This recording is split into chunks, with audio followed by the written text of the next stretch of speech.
सभी के अंदर विराजमान परमात्मा के पावन चरणों में प्रणाम। राम राम राम। अनंत श्री सदगुरु सुखराम जी महाराज की खंडे वाणी 8 पदराज बिलावन 8 आरंभ होगा। महाराज फरमाने, विषय मनोरथ थके गया सुकिरत वेला, होत करे करनी सिरे धर्म कीजे तो भला। विषय मनोरथ थक गया सुकिरत वेला, होत करे करनी सिरे धर्म कीजे तो भला। शील साच की उपजे त्यागन सो करिए, सुख दुख में मन यूं कहे धीरज सो धरी। शील साच की उपजे त्यागन सो करिए, सुख दुख में मन यूं कहे धीरज सो धरी। विषय मनोरथ थके गया सुकृत वेला, होत करे करनी सिरे धर्म कीजे तो भला। परमार्थ के कारणे मांगने में जाऊं, चोरी करके आण के संता को पुआऊं। परमार्थ के कारणे मांगने में जाऊं, चोरी करके आण के संता को पुआऊं।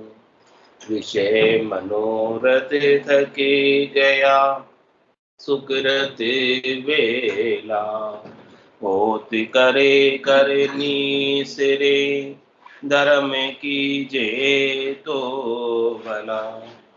हर प्यारा मोको लगे हल सिमरण कीजे, तन मन धन सब अर्प के चित चरणा में दीजे। हर प्यारा मोको लगे हल सिमरण कीजे, तन मन धन सब अर्प के चित चरणा में दीजे। विषय मनोरथ थके गया सुकृत वेला, होत करे करनी सरे धर्म कीजे तो भला। विरह विकल मन तड़ पड़े ज्योति नहीं राखूं, 8 पोर 64 घड़ी सिमरू में वाहूं। विरह विकल मन तड़ पड़े ज्योति नहीं राखूं, 8 पोर 64 घड़ी सिमरो में वाहूं। विषय मनोरथ थके गया सुकृत वेला, होत करे करनी सिरे धर्म कीजे तो भला। यूं उदय भाग मेरा भया भरम ना सब भागी, जन सुखदेव निज नाम सो ताली अब लागी। यूं उदय भाग मेरा भया भरम ना सब भागी, जन सुखदेव निज नाम सो ताली अब लागी। विषय मनोरथ थके गया सुकिरत वेला, होत करे करनी सिरे धर्म कीजे तो भला। महाराज फरमाने, निज नाम की जागृति से, सतनाम की जागृति से कुदरत कला की जागृति से जब ताड़ी लग जाती, लीव लग जाती, लीवबंद सिमरण होने लगता है और सतत रूप से अनवरत रूप से होने लगता है। ध्वन्यात्मक शब्द सुनाई देने लगता है। ध्वन्यात्मक शब्द की धुनी मुरली बीन मधे सुरनाई शंकरी गोर गिगन गरछाई अनहद जालर का जनकारा रोम रोम बोले कह रहे महाराज, जब ऐसी स्थिति बनती है तब कह रहे हैं कि यूं उदय भाग मेरा गया। ऐसी स्थिति बने तो समझो कि अपना भाग्योदय का समय आ गया। सबसे पहले तो बड़ा भाग्य है कि मनुष्य शरीर प्राप्त हुआ, उसके बाद बड़ा भाग्य है कि संतों का ज्ञान मिला, उसके बाद बड़ा भाग्य है कि ऐसी स्थिति का अनुभव अपने को अपने घट के भीतर। अति श्रेष्ठ अति उत्तम भाग्य है वो ही ऐसे आनंद को प्राप्त कर पाता है। बाकी जिनके भाग्य थोड़े से भी कमजोर है उनको ये आनंद प्राप्त नहीं। तो परमात्मा ने बड़ी कृपा की है, अपने को इतना भाग्यशाली बनाया है कि ऐसा आनंद हमें प्राप्त। इस आनंद को प्राप्त करने के कारण कह रहे महाराज, विषय मनोरथ थक गए। इस हरजस की स्टार्टिंग लास्ट लाइन से होकर फर्स्ट पे आएगी। क्या कह रहे हैं? कारण क्या है विषय मनोरथ थकने का? कि भाई मेरा भाग्योदय का समय आ गया और मेरे सब भ्रम भाग गए। शरीर संसार के सुखों के, इंद्रियों वस्तुओं के सुखों के सारे भ्रम मेरे मिट गए। अब निज नाम से मेरी ताड़ी लगी है, तभी न जाके मेरे विषय मनोरथ थके। जब निज नाम का आनंद आएगा तब न विषय मनोरथ थकेंगे, इसके बिना तो कैसे थकेंगे? उसके बिना तो केवल मान लेने से भी नहीं थकेंगे, जान लेने से भी नहीं थकेंगे। नहीं थकेंगे। मान लो, जान लो, ये सब विचारों के द्वारा है। विचारों के द्वारा तो जब तक सोचते हैं अपन तब तक उन विचारों के अंदर रहते हैं, और जैसे उसके बारे में सोचना बंद किया वापस अपने मूल रूप में आ जाता है। तो महाराज फरमा रहे हैं कि मूल रूप के अंदर तो आत्मा तभी आएगी जब ये निज नाम का आनंद उसे प्राप्त हो, तब ये अपने मूल आनंद को प्राप्त कर पाएगी, अनंत आनंद को प्राप्त कर पाएगी। ये मूल आनंद आत्मा के भीतर है, लेकिन उसको देखने के लिए, उसको जानने के लिए, उसका अनुभव करने के लिए निज नाम चाहिए। बिना निज नाम के आत्मा अपने मूल स्वरूप को, सत्स्वरूप को, आनंद स्वरूप को पहचान नहीं कर पाती, भूल में पड़ी हुई। इस मूल स्वरूप को जानने के लिए ही निज नाम है। इस मूल स्वरूप को प्राप्त करने के लिए ही निज नाम है, ताकि आत्मा का भटकाव इस संसार से बंद हो और ये अपने मूल स्वरूप में, आनंद स्वरूप में, निज घर में जाकर अवस्थित हो जाए। और कितने समय के लिए? अनंत काल के लिए। वहां काल तो है नहीं, समय तो है नहीं, घड़ी तो है नहीं, घड़ी नहीं है। जहां घड़ी होती है वहां टाइम के अनुसार सबका समय निश्चित होता है। कह रहे हमारा चौथे देश में, संतों के देश में, रामजनों के देश में घड़ी ही नहीं है।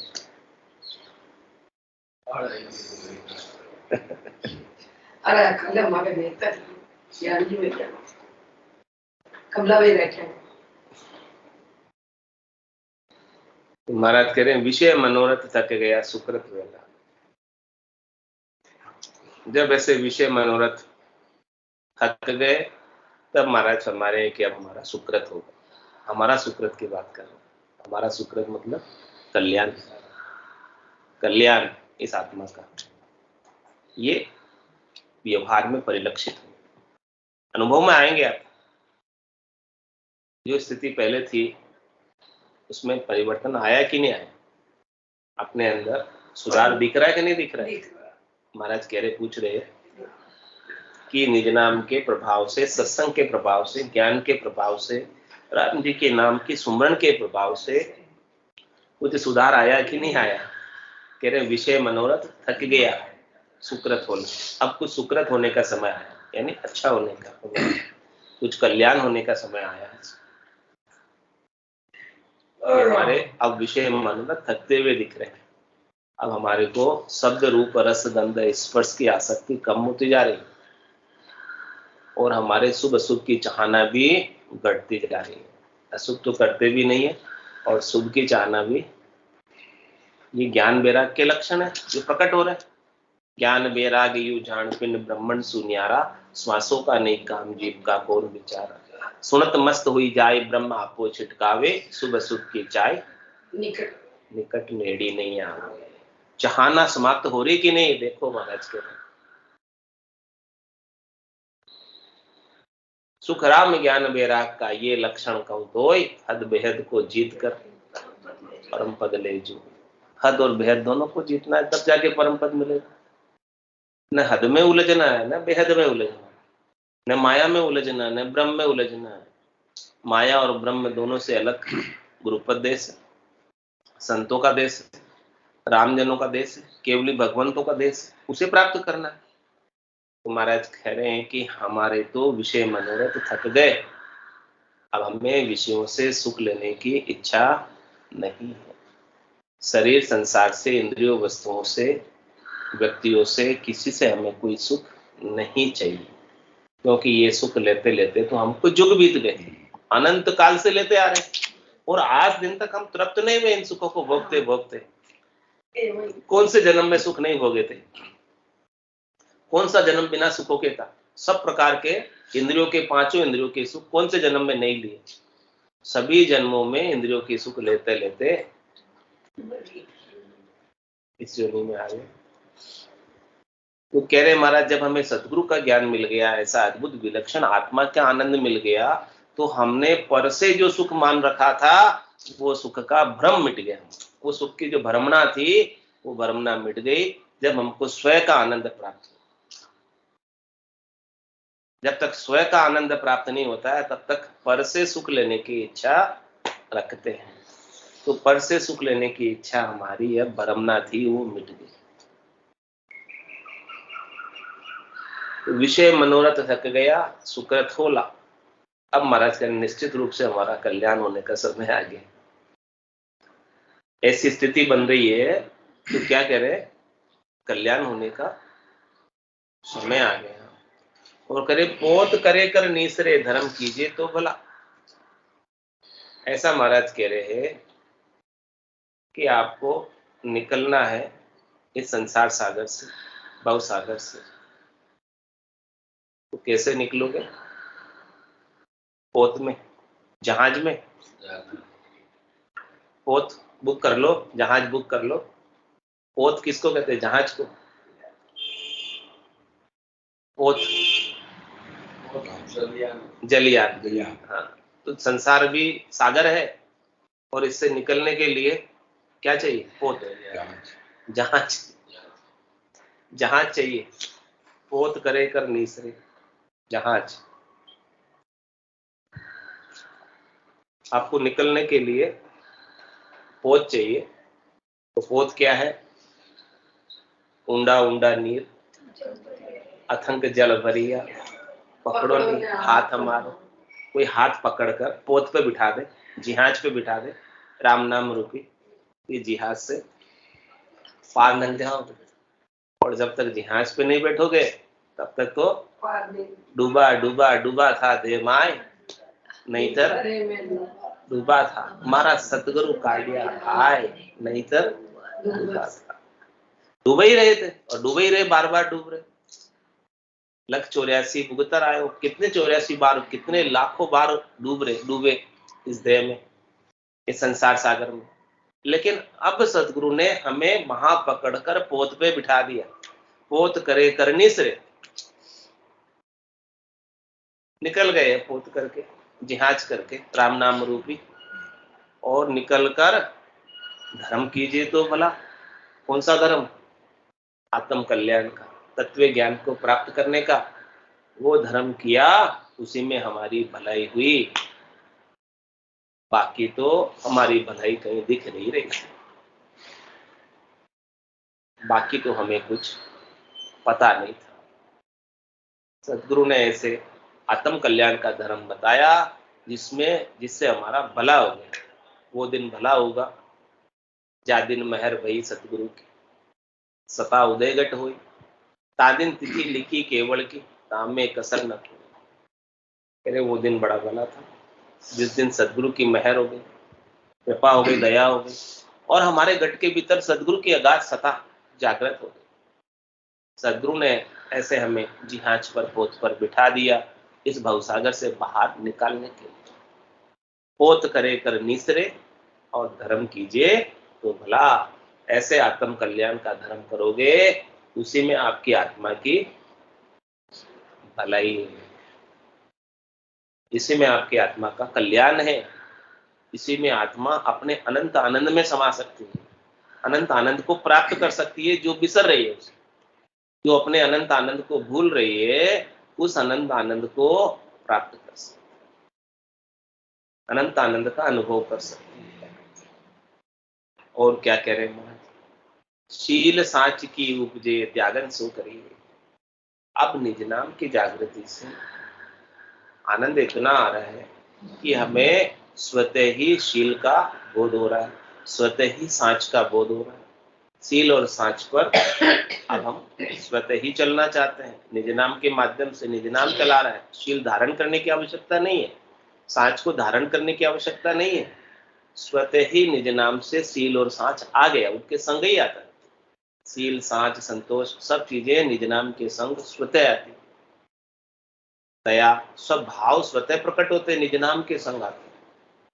जब आत्मा अपने आनंद में रहती है तो दूसरे सारे दुर्गुण तो समाप्त हो ही जाते हैं, अपने मूल स्वरूप में आ जाती है, विकारों से रहित हो जाती है। तो फिर अपने मूल स्वरूप का आनंद, जो इसके गुण है, आनंद गुण है, इसके शील गुण है, साच गुण है, दया गुण है, वो सब संतोष गुण है इस आत्मा का, ज्ञान गुण है आत्मा का, वो सब प्राप्त हो जाते हैं जिसे अभी बिसर रहे। तो शील साच की उपजे, तुम्हारा से उपस्थिति करने नहीं पड़ती, उपजे लगाए। उपजे का मतलब ऑटोमेटिक हमारे उपजने लगी, अंदर से पूर्णा होने लगी अंदर से। शील साच की बात हमको किसी ने बाध्य नहीं किया, किसी ने कहा नहीं कि आप शील व्रत धारण करो, साच पे चलो, नहीं, भीतर से ही उपज रही। शील साच की उपजे और कह रहे त्यागन सो करिए। महाराज फरमाने कि जब ऐसी बात उपस्थिति है तो स्वतः ही संसार के सुखों का त्याग हो जाता है। संसार के सुखों का त्याग करने की आवश्यकता नहीं पड़ती, स्वतः ऑटोमेटिक ही त्याग हो जाता है। और क्या करे, सुख दुख में मन यूं कहे धीरज सो धरिए। अब हमारा मन जो है ना, न सुख को सुख मानता है और न दुख को दुख मानता है। सुख में और दुख में दोनों में धीरज रखता है।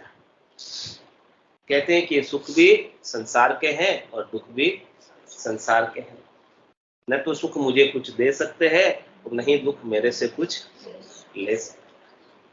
हाँ, मैं तो अजर हूँ, अमर हूँ, अविनाशी हूँ। आग मुझे जला सकती नहीं है, पानी मुझे गला सकता नहीं है, हवा मुझे सुखा सकती नहीं है। मैं अपने अनंत आनंद में सत स्वरूप के अंदर अवस्थित हूँ। तो ये संसार के सुख मेरा तो क्या सुख प्रदान कर देंगे, और संसार के दुख मुझे कैसे दुखी कर सकते। न संसार के दुख मुझे दुखी कर सकते और न संसार के सुख मुझे सुखी कर सकते। सुख दुख दोनों अज्ञानी के, ज्ञानी माने नाई। रामचरण गिरी सिंधु जल जो जिससे दर्पण मान। कह रहे सुख दुख में मन यूं कहे। अब ऐसा हमारा मन सुख दुख में ऐसी बात सोचता है, ऐसी बात विचारता है। क्या सोचता है, क्या विचारता है हमारा मन? धीरज सो धरिए। दोनों के अंदर धैर्यता रखना। और कह रहे महाराज जब धीरज रखते हैं तो दुख की घड़ियां भी निकल जाती है, और धीरज खो देते हैं तो दुख का पहाड़ आता है। तो महाराज कह रहे हैं कि सुख में भी धीरज रखो और दुख में भी धीरज रखो। ऐसा अब हमारा मन कहने लगा। पहले निज नाम के अभाव में तो हमें सुख में फूल जाते थे और दुख के अंदर रोते थे, लेकिन अब सुख और दुख दोनों हमको समझ आ गया कि सुख भी जैसे आया चला जाएगा, रहने वाला नहीं, और दुख भी जैसे आया चला जाएगा, रहने वाला नहीं। दोनों भी तो स्थायी नहीं है। सुख के मूल में दुख है और दुख के मूल में सुख है। और सुख और दुख दोनों सापेक्ष, निरपेक्ष नहीं है। तो हमें तो निरपेक्ष आनंद प्राप्त हो रहा है परमात्मा के नाम का, निज नाम का, सतनाम का, कुदरत कला का, नेंचल का। तो हम सापेक्ष में क्यों पढ़ेंगे, पक्ष में क्यों पढ़ेंगे? सुख भी एक पक्ष है, दुख भी एक पक्ष है, जन्म भी एक पक्ष है, मरण भी एक पक्ष है, दिन भी एक पक्ष है, रात भी एक पक्ष है, शुक्ल भी एक पक्ष है, शुक्ल के विपरीत कृष्ण भी एक पक्ष है। पक्ष है कि नहीं? महीने के 2 पक्ष। ऐसे ही सुख जहां दुख, दिवस जहां रजनी, जहां जन्म जहां मरना। ज्ञान विचार बुरा का देखो, काल पास क्यों पढ़ना? क्यों पक्ष में पड़े हो? क्यों नहीं निरपेक्ष आनंद को, जो आत्मा का अपना आनंद है, उसे प्राप्त कर लेते निज नाम के माध्यम से। वो किससे प्राप्त होगा? निज नाम के माध्यम से। निज नाम के माध्यम से प्राप्त हुआ आनंद स्थायी है, उठता नहीं, समाप्त नहीं होता, खर्च नहीं होता। जितना प्राप्त करो उतना बढ़ता है। पायो जी में तो राम रतन धन पाए, वस्तु अमोलक दी मेरे सतगुरु, कर कृपा अपना। पायो जी में तो राम रतन धन पाए, जन्म जन्म की पूंजी पाई, जग में सबे खवायो, खायो न खर्चे, चोर न लूटे, और दिन दिन बढ़त सवाए। पायो जी में तो राम रतन धन पाए। कह रहे महाराज, शील सांच की उपजे, त्यागन सो करिए, सुख दुख में मन यूं कहे, धीरज सो धरिए। अब सुख और दुख में हमारा मन अब धैर्यता रखता है और राम जी के नाम के सुमरन का आनंद प्राप्त करता रहता है। और क्या कह रहे महाराज आगे, कि परमारथ के कारणे मांगण में जाऊं, और चोरी करके आण के संता को खुआऊं। कह रहे कि मैं अपने स्वार्थ के लिए नहीं मांग रहा, मैं परमारथ के लिए मांग रहा हूं। मैं मांग भी रहा हूं, कुछ याचना भी कर रहा हूं। तो किस लिए कर रहा हूं? परमार्थ के लिए। मुझे कुछ चाहिए नहीं किसी से, मेरा अपना कोई निजी स्वार्थ नहीं है। इतना महाराज अपने को क्यों कह रहे हैं? क्यों अपना समय मांग रहे हैं? कि दया है जीव के ऊपर। बड़ा सोच है महाराज। किम तारू जग सेंग, सोच मोटो मुझ में आई, कया न माने कोई भेद, अर्था में न आई। तो कह रहे महाराज, इतनी सारी बात मैं क्यों सोच रहा हूं और मैं आपसे मांग भी क्यों रहा हूं? कि मेरा अपना निजी तो कोई स्वार्थ नहीं है, मैं तो केवल परमार्थ करना चाहता हूं। जो आनंद मुझे प्राप्त हुआ है वही आनंद मैं सबको प्राप्त कराना चाहता हूं। जिस देश की मुझे प्राप्ति हुई है उसी देश में मैं सबको देखना चाहता हूं, देखना चाहता हूं कि जहां मैं पहुंचा हूं वहां सब मेरे ज्ञान को धारण करने वाले आ जाए। चल हंसा देश समंजा मोती, ऐसा देश अजब निराला, बिन शशि भान होत उजियाला, नहीं काल की चोट जिला मिल ज्योति। चल हंसा देश समंजा मोती। तो परमार्थ के कारणे मांगण में जाऊं, मैं कुछ मांगता भी हूं तो परमार्थ के लिए मांगता।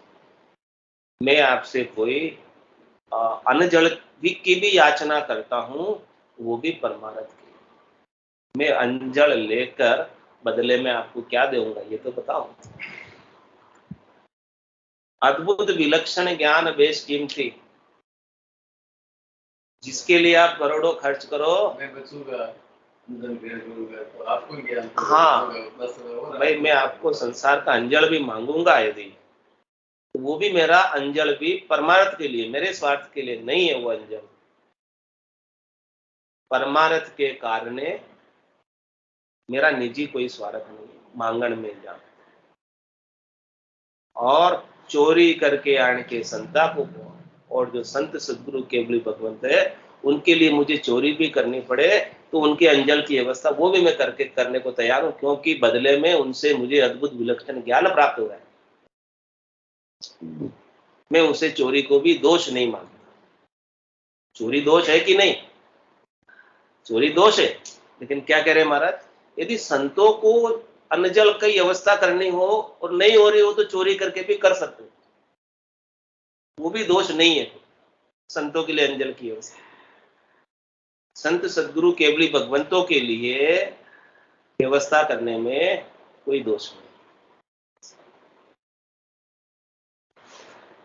क्योंकि उनसे अपने को अद्भुत विलक्षण ज्ञान प्राप्त होने वाला है। मतलब यहां तक भी आप पहुंच जाओगे तो महाराज कह रहे हैं कि इसमें भी कोई आपका दोष नहीं।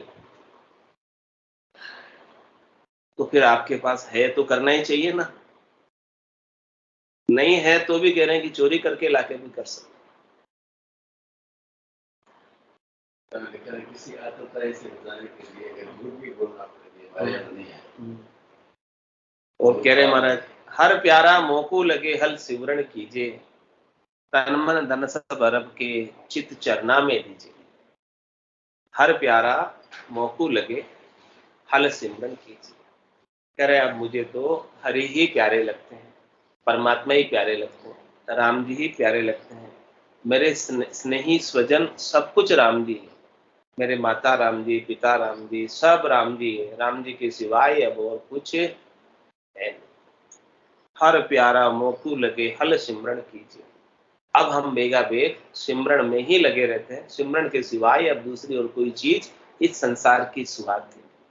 हमने करके देख लिया जग को हेत सकल दुखदायक, जा संग सुख मति जानो, सुखदायक सतसंगत जुग में सतगुरु शरण पिछानो। तो अब हर प्यारा मोकू लगे हल सिमरन कीजिए। हल यानी बेगा बेग, फास्ट, तेज गति से। कह गए दास संग्राम, बड़गड़े गालो घोड़ा, भजन करो भरपूर रया दिन, बाकी थोड़ा। बाकी दिन थोड़ा रया, कद पहुंचोला ठेठ, अद बिच में बास पड़ो तो पड़ोला किनरा पेट, पड़ोला किनरा पेट पड़ेला भारी फोड़ा। कह गए दास संग्राम, बड़गड़े गालो घोड़ा। हर प्यारा मोकू लगे हल सिमरन कीजिए। हरि ऐसे प्यारे लगे कि उनके नाम का सिमरन इस रचना से छूटे नहीं, उनकी याद बनी रहे, याद में कभी भूल पड़े नहीं, ऐसे प्यारे लगे। जो प्यारा लगता है उसकी याद स्वतः ही बनी रहती है, उसको याद करने की आवश्यकता नहीं होती। जो आपको प्यारा लगता है, बाला लगता है, अच्छा लगता है, उसको थोड़ी याद करना पड़ता है। स्वतः ही वो चित्त में ही बसा रहता है। प्यारा जो है उसी का नाम आता है बार बार, लेना नहीं पड़ता है। जो प्यारा है उसी को पुकारते बार बार, नहीं पुकारते, होता ही है। तो अब हरि ऐसे प्यारे लगने लगे कि उनके नाम पुकारने की आवश्यकता नहीं रहे, स्वतः ही उसका ही नाम आवे, हर हर में वही याद आवे। तो हर प्यारा मोकू लगे हल सिमरन कीजिए, और तन मन धन सब अरब के चित चरना में दीजिए। कह रहे हैं अपने तन को, मन को, धन को सब कुछ अर्पण कर दो और अपने चित्त को उनके चरणों में सौंप लगा। चेता कहाँ लगा दो? परमात्मा के चरणों। चित्त वहां लगा रहेगा तो अन्यत्र कहीं नहीं जाएगा। चित्त का ठहराव ही वहीं, वहां नहीं लगेगा तो सब जगह चित्त भटकता रहेगा। चित्त का भटकाव जब तक नहीं ठहरेगा, जब तक नहीं रुकेगा, जब तक ये चित्त परमात्मा के चरणों में समर्पित नहीं तो चेता भटकता रहेगा। तू ही तू है, तेरे सिवाय कोई दूसरा मुझे दिखाई नहीं दे।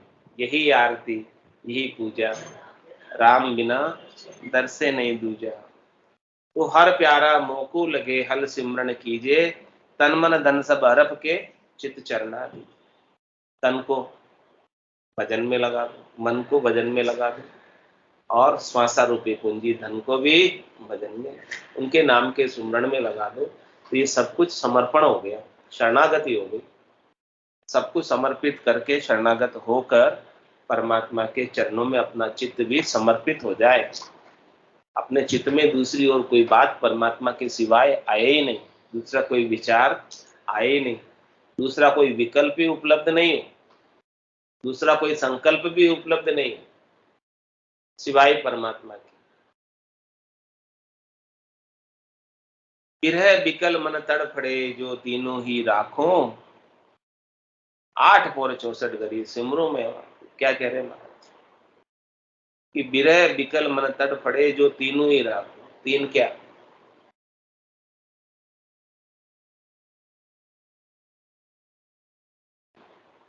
तीनों रखने की कह रहे हैं। तीनों को मैं बचा के रखूं, तीनों को बचा के रखूं तो मुझे विकलता हो जाती है, विरह हो जाता है, मन में तड़प हो जाती है यदि मैं तीनों को बचा के रखूं। तीन क्या?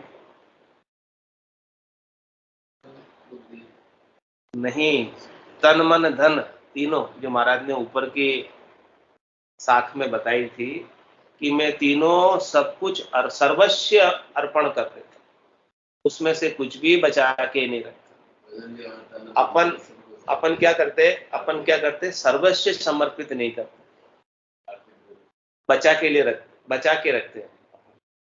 महाराज कह रहे सब कुछ समर्पित कर दो राम जी को, कुछ भी बचा के मत रखो। बचा के रखोगे तो वापस जन्म मरण में आना पड़ेगा। और सब कुछ समर्पित हो गया तो फिर तो लालसा करना। तो कह रहे यदि मैं तीनों में से कुछ भी रखूं मेरे पास, तन भी मेरे निजी स्वार्थ के लिए रखूं, सुख प्राप्ति के लिए रखूं, मन भी निजी स्वार्थ सुख प्राप्ति के लिए रखूं, धन भी निजी स्वार्थ सुख प्राप्ति के लिए रखूं, तो अब ऐसी स्थिति हो गई कि मेरे मन में विकल हो जाता है, विरह आती है, तड़प हो जाती है कि क्यों मैंने अपने मेरे लिए रखा है। मैं थोड़ा सा भी मैं मेरे लिए रखूंगा तो उससे मेरा चौथा लोक का साम्राज्य परमात्मा के चरणों का स्थान छूट जाएगा, उससे मैं वंचित हो जाऊंगा, ध्यान उधर जाएगा तो वो परमात्मा पद से वंचित हो जाऊंगा, और वो मैं वंचित होना नहीं चाहता। बिरह बिकल मन तड़फड़े जो तीनों ही राखूं, 8 पोर 64 घड़ी सिमरू में वार। अब मेरे दूसरा और कोई काम नहीं, 24 घंटे 8 प्रहर अब मैं हरि के नाम का ही सुमरण करता हूं। दूसरा और कोई मुझे भावट ही नहीं है, दूसरी और कोई इच्छा ही नहीं, दूसरी कोई चाहना ही नहीं, दूसरी कोई वासना ही नहीं, दूसरा कोई मनोरथ ही नहीं है, दूसरी कोई मनोकामना ही नहीं है, दूसरा कोई संकल्प ही नहीं है, दूसरा कोई विकल्प ही नहीं। इस प्रकार से पूर्णतया मन परमात्मा में लग जाए, उनके चरणों में लग जाए, मन भी लग जाए, चित्त भी लग जाए, बुद्धि भी लग जाए। बुद्धि में फिर दूसरी और कोई बात, दूसरा कोई विचार आए ही नहीं। तो महाराज कह रहे हैं इस प्रकार से मैं करूं, इस प्रकार से स्थिति मेरी बन रही है, यूं उदय भाग मेरा भया। इस प्रकार की स्थिति मेरी बनने लगी साधना करते करते, भजन करते करते, संतों की, सदगुरु की, केवली भगवंतों की कृपा से यूं उदय भाग मेरा भया। इस प्रकार से मेरा भाग्य उदय हो गया। और भरम ना सद्भाग्य, शरीर संसार के सुखों की, इंद्रियों वस्तुओं के सुखों की, नाशवान वस्तुओं की, भौतिक वस्तुओं की, जो मैं नहीं हूं, जो मेरा नहीं है, जिसको मैंने अपना मान रखा था, वो भरमना में मैं जी रहा था, तो वो भरमना अब मेरी बग गई। और जन सुखदेव निज नाम सो ताली अब लागी। अब मुझे अखंड आनंद से तारी लग गई, अनंत आनंद से तारी लग गई। अब मैं अनंत आनंद से जुड़ गया। अब मैं इस अनंत आनंद को छोड़कर क्षणिक नाशवान सुखों की तरफ न तो दौड़ लगाऊंगा और न ही वापस शरीर धरकर इस संसार में आऊंगा। ये शरीर मेरा अंतिम शरीर होगा और इसके बाद मुझे परमात्मा पद में ही अवस्थित होना है, हमेशा हमेशा के लिए आनंद में ही अवस्थित होना है। विषय मनोरथ थक गया, सुकृत वेला, पोत करे कर निसरे धर्म कीजिए तो भला। बोलो राम सद्गुरु देव जी महाराज,